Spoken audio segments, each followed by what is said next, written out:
তাবিজের জন্য আসে নাই, কোরআন তাবিজ লেখার জন্য আসে নাই, চোর ধরার জন্য আসে নাই। আমরা কোরআনের কাছে কখন যাই? মসজিদের ইমাম সাহেব মৌলানা সাহেবের কাছে যাই, হুজুর আমার তো বইয়ের স্বর্ণের চেন চুরি হয়ে গেছে, একটু চাউল পোড়া দেন। বিশ্বাস করুন, চাউল পোড়া দিয়া যদি চোর ধরা যেত, অন্তত মুসলিম রাষ্ট্রগুলিতে পুলিশের চাকরি থাকতো না। সমস্ত মুসলিম দেশের থানাগুলিতে চাকরি হতো মৌলভী সাহেবদের। সেখানে বস্তায় বস্তায় চাউল দিয়ে বলা হতো, আপনারা চাউল পড়বেন আর চোর ধরবেন। প্রিয় ভাই সব, জেন তাড়াবার জন্য আর চাউল পড়ে চোর ধরার জন্য কোরআন আসে নাই। কোরআন এসেছে একটি সুখী, সমৃদ্ধশালী, শোষণ মুক্ত, দুর্নীতি মুক্ত, একটি ভীতিহীন, নিরাপত্তাপূর্ণ, একটি সমৃদ্ধশালী রাষ্ট্র উপহার দেওয়ার জন্য কোরআন এসেছে।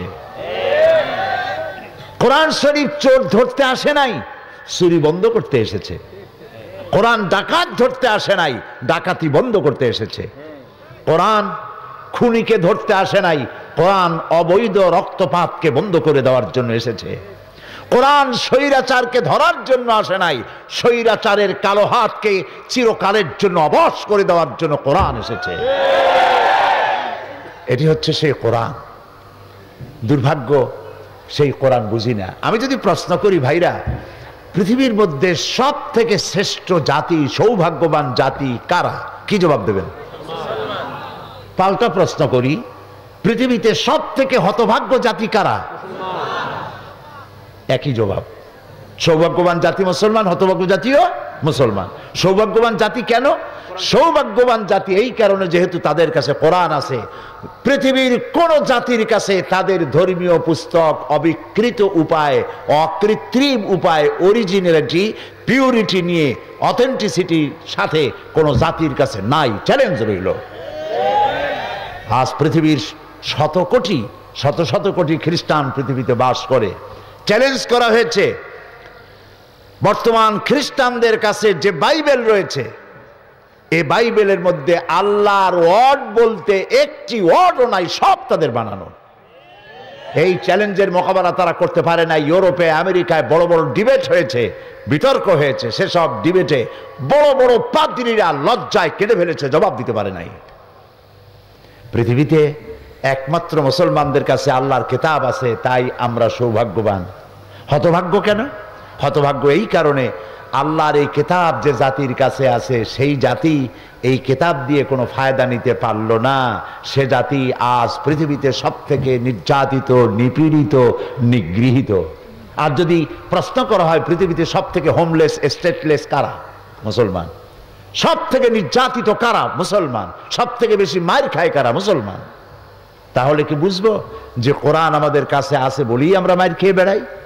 না। আল্লাহ রাব্বুল আলামিন কোরআনে কারীমের মধ্যে বলেছেন, তাহা মা আনজালনা আলাইকাল কুরআনা লিতাশকা। হে নবী, কোরআন আমি এই জন্য অবতীর্ণ করি নাই যে কোরআন আপনার ভাগ্যকে হতভাগ্য করে দেবে, আপনি বিপর্যস্ত হবেন, নিপীড়িত হবেন। এই জন্য কোরআন আসে নাই। কোরআন এসেছে যাদের কাছে কোরআন থাকবে তারা শাসিত হবে না, তারা শাসক হবে। দুনিয়ার নেতৃত্ব তাদের পায়ের উপরে চুমো খাবে। এজন্য এসেছিল ইসলাম। আজ আমরা যদি মার খেয়ে থাকি, নির্যাতিত হতে থাকি, তার একমাত্র কারণ গতকাল বলেছি, কারণ হলো কোরআনের সাথে আমাদের সম্পর্ক সুন্দর নাই, ভালো নাই, যেমনটি থাকা উচিত ছিল সেই সম্পর্ক আমাদের নাই। গতকাল যে আয়াত থেকে আমি আলোচনা শুরু করেছিলাম সেটি ছিল সূরা আন-নাহল থেকে আমি আলোচনা করেছিলাম। সেই আয়াতটি আবার তেলাওয়াত করে ওর আলোকে আমি আলোচনা করব। বিমাশিয়াতিল্লাহি তাআলা, আল্লাহ যদি বলার তৌফিক দেন। সুবহানাকা লা ইলমা লানা ইল্লা মা আল্লামতানা, আমি কিছুই বলতে পারবো না যদি না আল্লাহ আমাকে সাহায্য না করেন। আলাইহি তাওয়াক্কালতু ওয়া ইলাইহি উনীব। কোরআন কেমনে আমি আপনার সামনে পেশ করব? লোকেরা আমাকে মুফাসসিরে কোরআন বলে, কিন্তু আমি মনে করি আমি কোরআনে কারীমের তাফসীরের একজন ছোট্ট, ক্ষুদ্র, নগণ্য তালিবে ইলম, ছাত্র মাত্র। কোরআন এক বিশাল মহাসমুদ্র। আটলান্টিক মহাসাগরের অতল তলদেশ স্পর্শ করা তো মানুষের জন্য সম্ভব, কিন্তু কোরআনের তলদেশ স্পর্শ করা সম্ভব নয়। এটা কোনোদিন পুরাণ হবে না।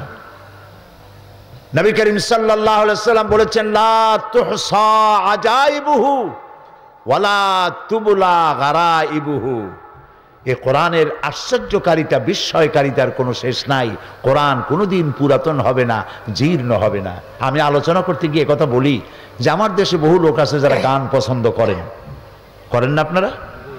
হয়তো অনেকের বলতে এখন লজ্জা করবে, কিন্তু করে, গান পছন্দ করে।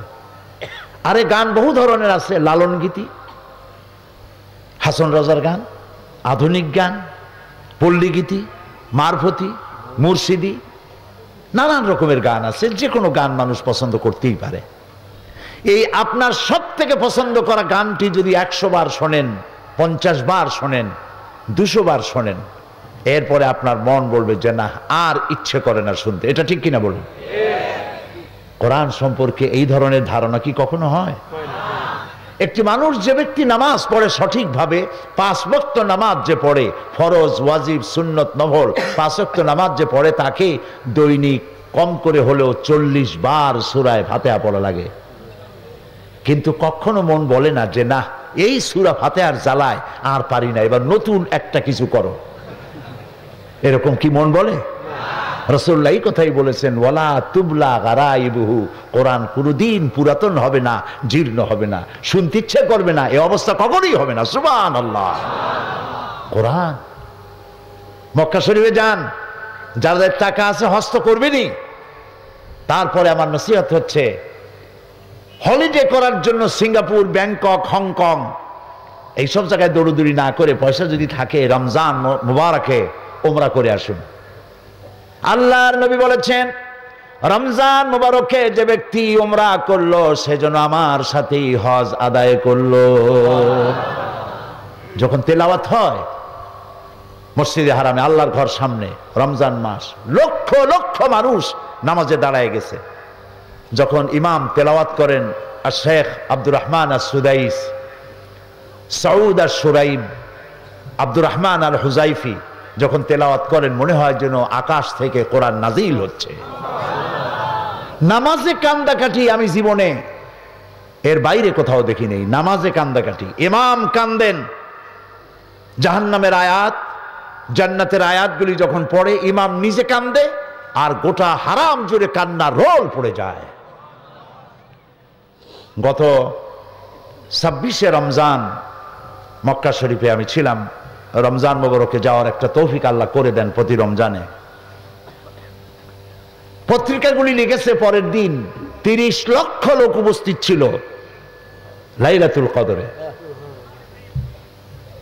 কি কান্দাকাটি শুরু হয়ে গেল যখন তেলাওয়াত হচ্ছিল। কোরআনের মতো মজা পৃথিবীতে আর কিছু নাই। সুবহানাল্লাহ ওয়া বিহামদিহি। এই যে কোরআনের গান গাইলো মশিউর রহমান, আল্লাহর গুণগান করলো, প্রথমে কোরআনের গান গাইলো, কেমন লাগলো? আমি মিনু ভাইকে বলতেছিলাম যে মিউজিক ছাড়াও যে গান কি সুন্দর হয়। তার কণ্ঠের জন্য দোয়া করুন, আল্লাহ যেন তার কণ্ঠস্বরকে হেফাজত করেন। এগুলি আমাদের অ্যাসেট।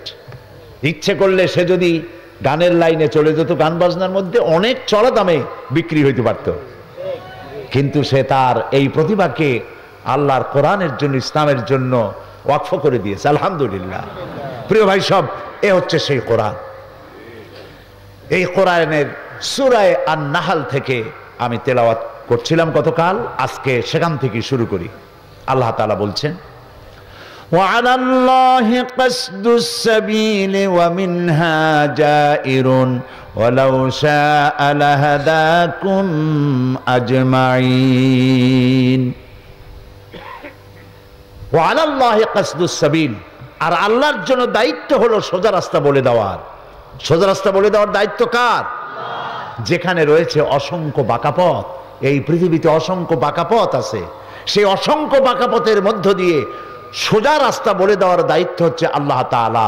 আমি বলেছিলাম আমাদের বাড়ি ছিল জান্নাতে, নির্বাসিত হয়েছি পৃথিবীতে, এখান থেকে আবার আল্লাহ চান আমাদেরকে জান্নাতে ফিরায় নিতে। সেজন্য একটি রাস্তার দরকার, সেই রাস্তার নাম ইসলাম।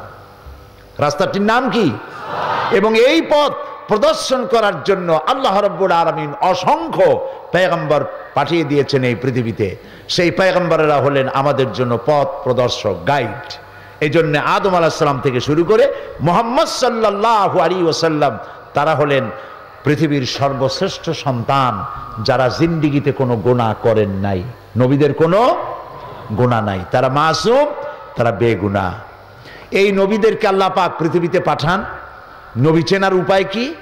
নবীদের গায়ে কপালের উপরে লেখা থাকে না যে ইনি নবী। ফেরেশতা এসে বলেন না যে ইনি আল্লাহর নবী, তোমরা বিনা বাক্য ব্যয় তার সাথে কাজ করো, তাকে মানো। এইভাবে কোনো ফেরেশতাও আসে না। নবী চেনার জন্য 3টি শর্ত। 1 নম্বরে সমস্ত নবীদেরকে আল্লাহ ওহী দেন, ওহী ছাড়া নবী হওয়া যায় না। 2 নম্বরে প্রত্যেক নবীকে আল্লাহ তাআলা মুজিজা দেন। 3 নম্বরে তাদের দেন উন্নত চরিত্র। নবীদের চরিত্রের মতো ভালো চরিত্র পৃথিবীতে কোনো মানুষের হইতে পারে না। নবীদের, দুনিয়ার সব মানুষের ক্যারেক্টার, অধিকাংশ মানুষের চরিত্র হয় 2 প্রকার। একটা হলো পাবলিক ক্যারেক্টার, আর একটা হলো পার্সোনাল ক্যারেক্টার। 2 রকমের হয়ে থাকে। আমরা যাদের কাছে চরিত্রের সার্টিফিকেট নিতে যাই, যারা ক্যারেক্টার সার্টিফিকেটে সই করেন, অনেক ক্ষেত্রে দেখা যায় তাদের নিজেদেরই চরিত্রের কোনো বালাই নাই। নবীরা এর থেকে ভিন্ন, নবীরা এর থেকে স্বতন্ত্র। নবীদেরকে আল্লাহ পাক বানান। ইলেকশন করে তো মেয়র বানানো যায়, ইলেকশন করে তো এমপি বানানো যায়, ইলেকশন করে তো প্রেসিডেন্ট, চেয়ারম্যান বানানো যায়, কিন্তু ইলেকশন করে নবী বানানো যায় না। সারা পৃথিবীর সব মানুষ যদি ঐক্যবদ্ধ হয়ে কাউকে ভোট দেয় যে আপনি নবী, আপনারে আমরা ভোট দিলাম, আপনি নবী, এই কথা বললে তিনি কি নবী হইতে পারবেন? আপনারা ডাকতে পারবেন তাকে নবী বলে, কিন্তু শর্ত পূরণ হবে না। শর্ত হলো ওহী আসা। জিবরাইল না আসলে, ওহী না আসলে নবী হইতে পারে না। এখন পৃথিবীর সব মানুষ যদি একযোগে অনশন ধর্মঘট করে যে জিবরাইল না আসা পর্যন্ত আমরা কিছু খাবো না, আসবে জিবরাইল? শয়তান এসে কুল পাবে না, জিবরাইল আসবে কখন? সুতরাং নবী হতে হলে প্রথম শর্ত হলো ওহী। 2 নম্বরের শর্ত হলো মুজিজা। এই মুজিজা কি? মুজিজা হলো যে কোনো শক্তিকে, প্রভাবশালী শক্তিকে দুর্বল করে দিতে পারে যে জিনিস, সেইটার নাম হচ্ছে মুজিজা। যেমন মুসা আলাইহিস সালামের জামানায় প্রভাবশালী শক্তি কি ছিল বলুন তো? জাদু। এই যে কথাগুলি বলছি বানানো কথা নয়, সব এখানে আছে। কোথায় আছে? কোরআনে আছে। জাদু, জাদু দিয়ে কি করতো তারা? ফু দিত। ফু দিয়ে দড়ি, কাশি, থালা, বাটি যা সামনে থাকতো, কোনোটা বাঘ হইতো, কোনোটা সিংহ হইতো, কোনোটা সাপ হতো, এগুলি দিয়ে তারা বাজিমাত করত। মুসা আলাইহিস সালাম সেই যুগে আসলেন, আল্লাহ তাআলা তাকে দিলেন মুজিজা, ওই জাদু দুর্বল করার মতো ক্ষমতা। কোরআন বলছে সূরা তাহা, আল্লাহ রাব্বুল আলামিন বললেন ওয়ামা তিলকা বিয়ামিনিকা ইয়া মুসা। মুসা হে, তোমার হাতে, ডান হাতে ওটা কি? তিনি বললেন এটি একটি লাঠি। এরপরে লাঠির আরো গুণাগুণ তিনি বয়ান করলেন। আল্লাহ তাআলা বললেন হাতের লাঠিটা ফেলে দাও। তিনি লাঠি ফেলে দিলেন, কি হয়ে গেল? হিয়া হাইয়াতুন তাসআ, বিরাট সাপ হয়ে গেল। মুসা আলাইহিস সালাম ভয় পেলেন। আল্লাহ তাআলা বললেন খুযহা ওয়ালা তাখাফ, ভয় পেও না, ধরো। সাপের প্রতি নবী হোক, আলেম হোক, পীর হোক, মানুষ হোক, যে কেউ হোক, সাপ দেখলে ভয় হবে, ঠিক কিনা? মুসা আলাইহিস সালাম ভয় পেয়েছেন, আল্লাহ বললেন ভয় পেও না, ধরো। এখন তিনি যদি না ধরেন তাহলে তো সর্বনাশ। ধরো, আল্লাহ বলছেন ধরো, স্বাভাবিক অবস্থায় ফিরে আসবে। মুসা আলাইহিস সালাম ধরলেন, কি হয়ে গেল? আবার লাঠি হয়ে গেল। আল্লাহ পাক এবার বললেন যাও, ইযহাব ইলা ফিরআউনা ইন্নাহু তাগা, ফিরআউন সীমা লঙ্ঘন করেছে, তার কাছে যাও। তিনি দাওয়াত দিলেন। ফিরআউন জাদুকরদেরকে একত্রিত করলো, আর জাদুকরেরা মন্ত্রপুত করে দড়ি, কাশি, থালা, বাটি, ঘটি, গ্লাস যা ছিল সামনে সব বানাইলো বাঘ, সিংহ, সাপ, সব একসাথে হামলে পড়েছে মুসা আলাইহিস সালামের উপরে। মুসা আলাইহিস সালাম ভয় পেয়ে গেলেন। আল্লাহ রাব্বুল আলামিন তিনি বললেন মুসা ভয় পেও না, হাতের লাঠি ফেলে দাও। মুসা আলাইহিস সালাম লাঠি ফেলে দিলেন, সাপ হয়ে যখন হা করলো, জাদুকরের তৈরি করা সব বাঘ, সিংহ আর সাপগুলি মুসা আলাইহিস সালামের লাঠি মার্কা সাপের পেটের মধ্যে গিয়া ঢুকলো। জাদুকরেরা তারা চিন্তা করলো যে আমরা যেটা দেখাইছি 100% জাদু, মন্ত্রতন্ত্র করছি, জাদু দিয়ে তৈরি হয়েছে। মুসা আলাইহিস সালাম যেটা দেখালেন এটা জাদু হইতে পারে না, কারণ জাদু তো খাইয়ে ফেলাই দিছে। এটা জাদু না, এটা জাদুর বাবা অথবা দাদা জাতীয় কিছু, এটার নাম মুজিজা। ওরা যেটা দেখাইলো সেটা জাদু, মুসা আলাইহিস সালাম যেটা দেখালেন সেটার নাম মুজিজা। দাউদ আলাইহিস সালামকে আল্লাহ তাআলা মুজিজা দিয়েছিলেন, একটি দিয়েছিলেন গলার আওয়াজ, এত সুন্দর শিরিন জবান তার ছিল। হযরতে দাউদ আলাইহিস সালাম যখন জাবুর শরীফ যখন তেলাওয়াত করতেন, উড়ন্ত পাখিগুলি ওড়া বন্ধ করে হযরত দাউদের চতুর্দিকে বসে পড়ে তারা তার মুখে আল্লাহর কালাম শুনত। দাউদ আলাইহিস সালাম অস্ত্র নির্মাতা ছিলেন, অস্ত্র তৈরি করে লোহা দিয়ে, লোহাকে আগুন দিয়ে পোড়ায়া নরম করা লাগে।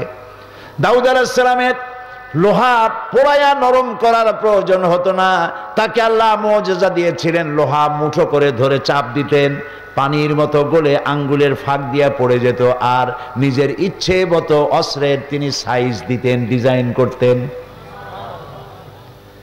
ঈসা আলাইহিস সালামের মুজিজা ছিল অন্ধ, জন্মান্ধের উপরে হাত বুলাইয়া দিতেন, চোখ ভালো হয়ে যেত। কুষ্ঠ ব্যাধিগ্রস্ত লোকের গায়ে হাত বুলাতেন, ভালো হয়ে যেত। এই সব কথা কোরআন শরীফ আছে। সুবহানাল্লাহ। আমি বলতে চাই,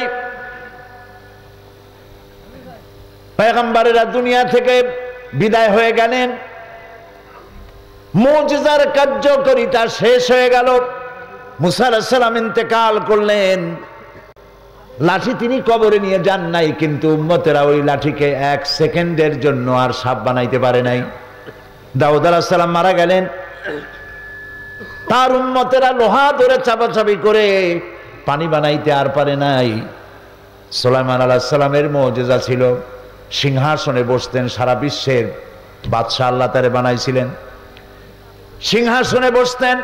এই কোরআনের সূরা নামলের মধ্যে আল্লাহ পাক বলেছেন, সকাল বেলায় সিংহাসনে বসতেন, 1 মাসের পথ তিনি বাতাসের উপর থেকে উড়ে যেতেন, আবার সন্ধ্যা বেলায় আর 1 মাসের পথ তিনি ব্যাক করতেন, ইঞ্জিনের দরকার হতো না।